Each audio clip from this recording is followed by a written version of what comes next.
আজকে বেগুন দিয়ে এত সুন্দর একটা রেসিপি তৈরি করেছি। বেগুনের তরকারি আমি রান্না করি, কিন্তু আজকের তরকারিটা একেবারে মাথা নষ্ট করা ছিল।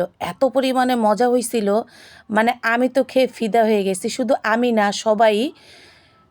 তো হ্যালো গাইজ, আসসালামু আলাইকুম। দেশ এবং দেশের বাইরে থেকে যে যেখান থেকে দেখছো, তোমাদের সবাইকে জানাচ্ছি অসংখ্য ধন্যবাদ। তা ফেসবুকে সবাই মনে করো বলে কলিজার ভাই ও বোনেরা। তো অনেক চিন্তা ভাবনা করে আমি দেখলাম আমি কলিজার ভাই ও বোনেরা বলবো না, আমি বলবো ফ্যাপসার ভাই ও বোনেরা। তোমরা সবাই কেমন আছো? আজকে তোমাদেরকে আমি একটা বেগুন রান্না দেখাবো, মানে এত পরিমাণ মজা হয়েছে, বিশ্বাস করো কি বলবো তোমাদের। বেগুনের তরকারি তো সবসময় আমরা রান্না করি, কিন্তু এইভাবে কখনো রান্না করিনি। তো আজকে ফার্স্ট টাইমে ট্রাই করেছিলাম, এত পরিমাণ মজা হয়েছিল যে আঙ্গুল চেটে চেটে খাওয়া লেগেছে। তা প্রথমেই শুরুতে দেখেছো আমি বাঁধাকপি ভাজি করে নিব, সেই জন্য হালকা একটু হলুদ আর কাঁচামরিচ আর লবণ দিয়ে বাঁধাকপিটাকে সিদ্ধ করে নিয়েছি।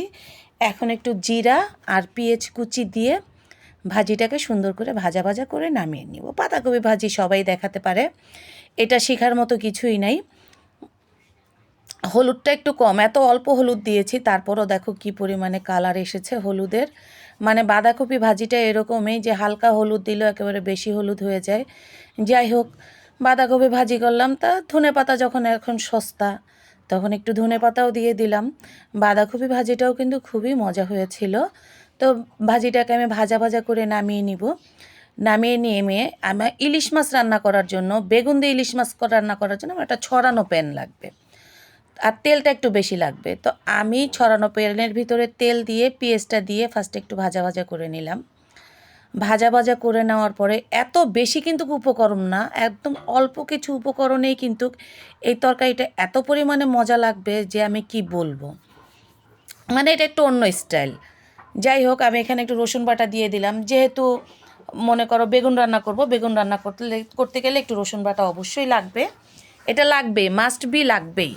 তো রসুনটাকে ভাজা ভাজা করে আমি পানি দিয়ে দিলাম, আর দিয়ে দিলাম হলুদ, আর অল্প একটু কিন্তু আমি শুকনা মরিচ দিয়ে গুঁড়ো দিয়েছি। দেখো, আমি আজকে তরকারিটা ম্যাক্সিমাম কাঁচা মরিচের ঝাল দিয়েই রান্না করব।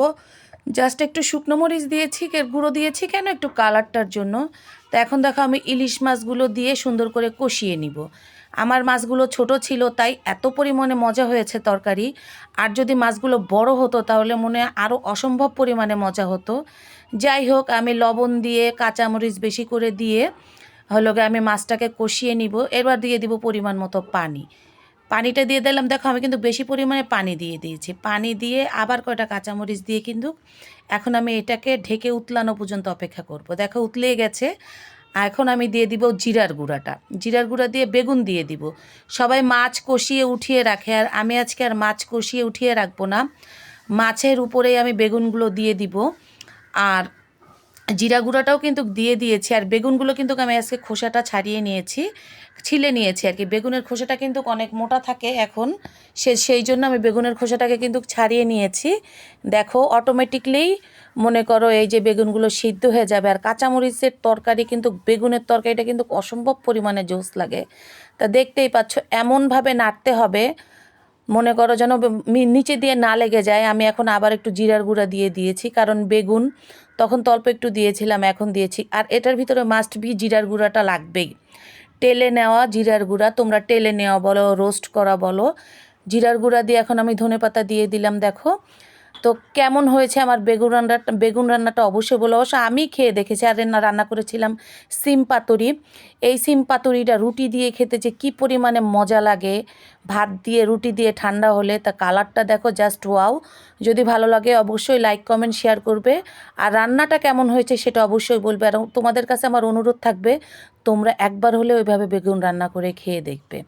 ভালো থাকো সবাই, যে যেখান থেকে আমার ভিডিওটি দেখেছো অনেক ধন্যবাদ। আজকের মতো আল্লাহ হাফেজ, কালকে আবার দেখা হবে তোমাদের মাঝে।